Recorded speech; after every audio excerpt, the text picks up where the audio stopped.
On 12th March 1993, I got a call from Mumbai police saying that there has been an explosion in Mumbai Stock Exchange and kindly come over and help us. When I reached Worli, old passport office, there was a fifth blast explosion there. I missed death by a fraction of a second. It was all because of a technicality. Major Jadhav never got any recognition from the government, which is due to him even today. What kind of damage could it have caused if it really exploded?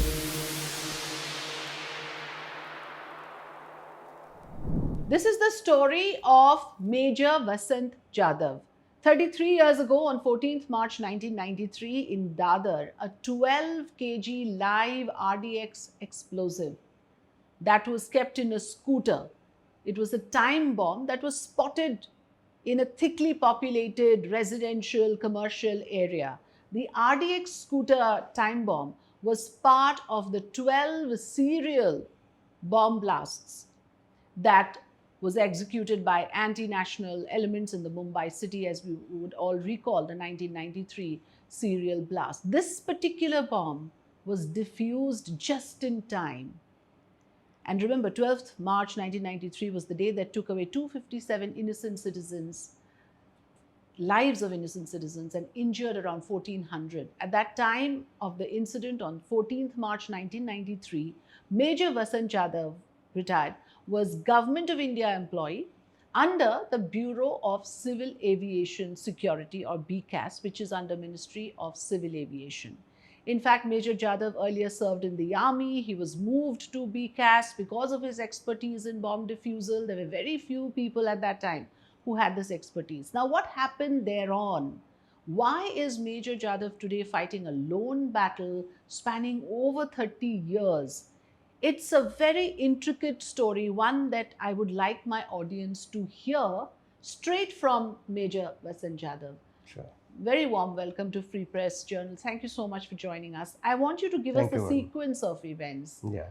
The actual bomb blast took place on 12th of March. This Yes. particular bomb defusal, you are telling us, happened on 14th of March. Yes. What was the exact sequence? How did you manage to get there to the spot as somebody who was part of BCAS? Yeah. Whereas the bomb defusal squads would normally be deployed from the army or the police. Madam, initially I was in the army and my background was handling ammunition and explosives. But because there were a lot of threats to airports, Government of India thought of having bomb squads at the airport itself. So initially 4 bomb squads were raised at Delhi, Mumbai, Calcutta and Chennai. I was selected to be in Mumbai as head of bomb squad at Mumbai airport. With me were 21 army people. And initially we were taken for 3 years. Thereafter airport authority said we will manage our own. However, they couldn't and they extended our tenure by 2 more years. Now at the airport, our job was to ensure safety of airports, aircrafts from explosives planted by terrorists. I had no role to play in the city. On 12th March 1993, I got a call from Mumbai police saying that there has been an explosion in Mumbai Stock Exchange and kindly come over and help us. Now I was in a dilemma because I had no role to play in Mumbai city and whether to leave airport or not. But considering the larger interest of city, national and public interest, I left. On my way to airport, when I reached Worli, old passport office, there was a fifth blast explosion there. I missed death by a fraction of a second, but my vehicles were extensively damaged. One steel splinter from bomb pierced through my vehicle and hit my left foot, and I was injured. So you were also actually one of those injured in those Mumbai blasts Yes. on the 12th of March. Yes. Okay. Then by this time I came to know that there has been a series of explosions and it's not good for me to proceed to Mumbai Stock Exchange. I should return to my primary place of responsibility. Before that, I did rescue operation of those injured there. Unfortunately, maximum deaths happened at this particular place at Worli because just when the bomb explosion happened, a double-decker had come there and parked. and it was afternoon time, Rush lunch time. hour. There was a lot of crowd there. So 105 people died there, and hundreds of them were injured. So me and my team carried out a rescue operation there. From there, while returning to airport, immediately after that I encountered a huge traffic jam. I didn't know what's happening, and I was very anxious to reach the airport because if there is a series of explosions, terrorists will definitely have airport as one of the targets. So I got down from my vehicle, walked about a kilometer, went to the traffic jam head, inquired from the police what's the matter. They said terrorists have lobbed a lot of hand grenades here on the fisherman colony, and one live hand grenade is still lying in the middle of the road. And we are waiting for the police bomb squad to arrive. So I sensed police bomb squad from Crawford Market can never reach this place because of the overall chaos in the city on that particular day. So I took my own initiative, walked up to the hand grenade. I was familiar with this explosives during my army service. Picked up the hand grenades with my bare hands, walked to the nearest Mime seashore and destroyed it with my own procedure. That was on 12th of March. 12th of March. Okay. Now, with this, many casualties were saved. Plus, Mahim Causeway is such a location where 6 roads merge together, and there was thousands of vehicles and thousands of people stranded there, anxious to reach their place to safety places. Yeah. So, with this action, this traffic jam was solved, and people could reach their safety. But tell us about what happened on 14th of March, because Yes. that is when you actually managed to defuse this bomb, which I was talking about in my Yes. opening, where you managed to save lives. This is a bomb that was lying in a scooter, Yes. which was an active bomb, Yes. which could have, in fact, gone off Exploded. and exploded Yes. and taken a lot of lives. Yes. These are, in fact, some of the pictures of Major Vasant Jadhav with the 12 kilogram live RDX scooter bomb in Dadar on the 14th of March. I can see a younger Major Jadhav here. And this is the mention that former Mumbai Police Commissioner Rakesh Maria has made of this incident in his autobiography. You can see Major Vasant Jadhav here extracting the 12 kilograms of live RDX. Now, what has happened here, viewers, is that those who were working with Major Jadhav on that day as his subordinates were all rewarded gallantry medals. They were all recognized for this phenomenal initiative, phenomenal task that was achieved by Major Jadhav. But it was all because of a technicality that Major Jadhav never got any recognition from the government, which is due to him even today. Tell us that story, Major Jadhav. Okay. After the incident of 12th, 13th was a very busy day because all security agencies and intelligence agencies had come to my office at airport. They wanted to know what exactly happened, what type of explosive could have been there, and how you defused that hand grenade at Mahim Causeway. After this incident on 14th of afternoon at around 2 o'clock, I got another call from Mumbai police requesting me to come and please help us at Naigaon Crossroad Junction, Dadar East. They said there is an abandoned scooter there which is seen there for last 2 days.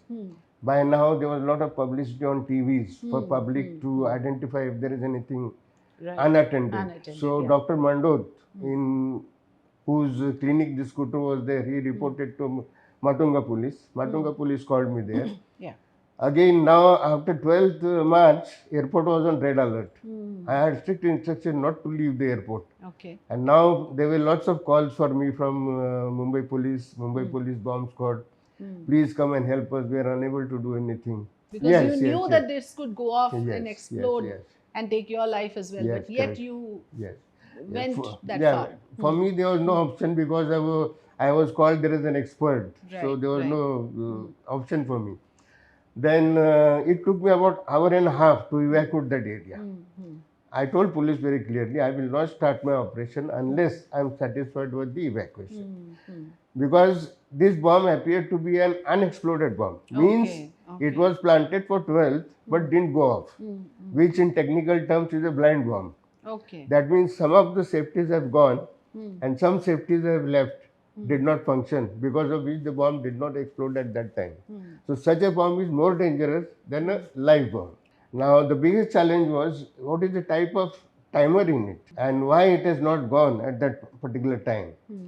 So there is no question of my doing some haphazard action with that scooter. Now, to bomb experts, there are various options available. One, do the operation at situation or remove it to a safe area. Okay. Now, removing it to a safe area in Mumbai is not possible because of traffic, congested roads, and there are no open spaces where I can do my own explosion there. So only option for me was to do the operation in Right there. site. How long did it take for you to complete this process of defusing Yeah, that it took me bomb? 4 hours. 4 hours 4 you were hours. at it. Yeah. With how many people assisting you at that time? No, in the bomb disposal technique, only one person at a time goes You're to the supposed bomb to do. because But there were others involved who were actually rewarded for this operation. yes. Normally I have a team of 6 and I as the head. But because I was going to the city, I couldn't carry all 6 people because the standby team had to be there at the airport also. Yeah, correct. So I carried only 3 people with me. And these 3 people are assisting me. They can't do the operation. Yeah. Especially so in this case, as an officer in charge, when I am present there, it is morally incorrect on my part to tell my subordinate, you go and do it.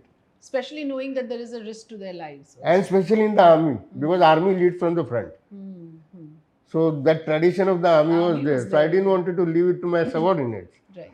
So they were assisting me from behind, 100 meters from behind. While extracting gram by gram, I kept finding steel splinters. If you can see these steel splinters here. Yeah, these are the steel splinters. These are 500 steel splinters found in the bomb. These. These are the steel splinters, right? Yeah, 500 of them. And they were embedded in this RDX explosive. Yeah, that could have done so much damage. Yes, and I kept on finding one by one. When I reached the center of the dicky, I saw a part of the timer. And this timer was an army-made timer, but not the Indian army-made, a foreign army-made, our neighboring enemy country. But I could recognize being an army explosive expert. And I could see just a part of it. But with that part of it, I could make out this is a time pencil. What kind of damage could it have caused if it really exploded? Yes, 12 kg damages, added? there are 3 types of damages. One, because of the heat produced. 2, because of the air pressure going out at a very high velocity. And third is the related damage, that a building collapses and people die. I want to now come to the part, Major Jadhav, what happened after that? Because it's been 30 years and you are still waging a lone battle in a way where you have appealed to the government that given, and it's very interesting the timeline of things, that you actually retired and you were actually doing this operation as a retired civilian. It was because of your expertise that you were literally hounded and you were requested to do this operation. But once that was accomplished, it seems people forgot you. There was no recognition given. People who were your subordinates, your team members got the gallantry rewards. What exactly happened? Why you think that somewhere your name and your contribution did not get recognized? What was the reason for that? Yes. Before that, I'll just say one sentence. After the Dadar scooter bomb was defused and RDX was removed, the task was not over there. I couldn't handle this, hand over this sensitive RDX to police people because they don't have the expertise to handle it. So I had to take it outside city limits and destroy it, which took me another 4 hours. So now I come to your question, what happened? Soon after this operation was over, I as the initiative officer, superior officer of my subordinates, wrote their citations and sent it to my department at Delhi, that is the BICAS, and BICAS sent it to Minister of Civil Aviation. And because my subordinates were from the army, their recommendation went to army headquarters.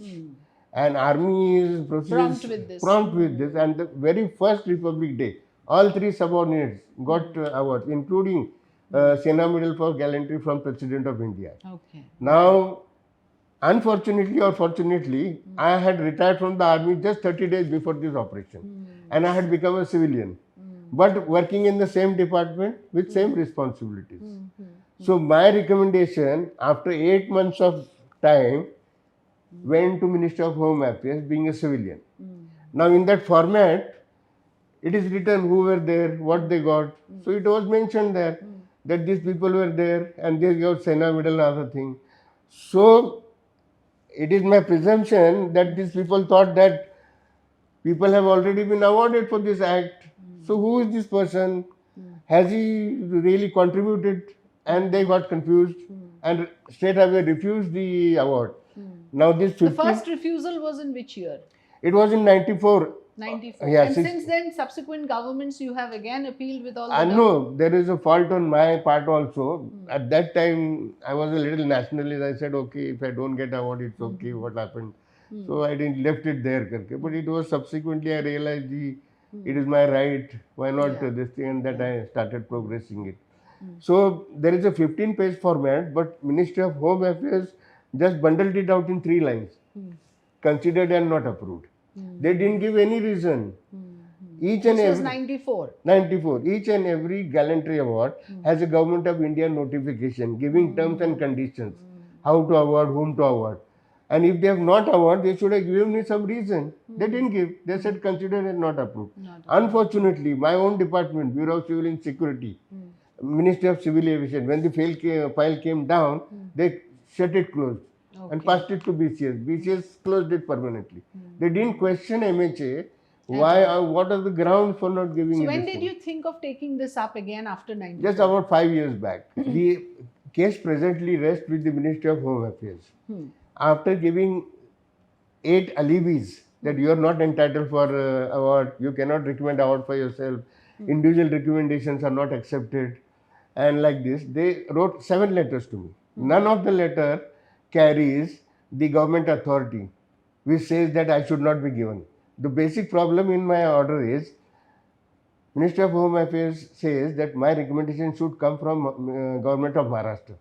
Whereas there is no such Government of India notification which says that recommendation for President's Medal for gallantry should come from state government for a person who is a central government civil employee.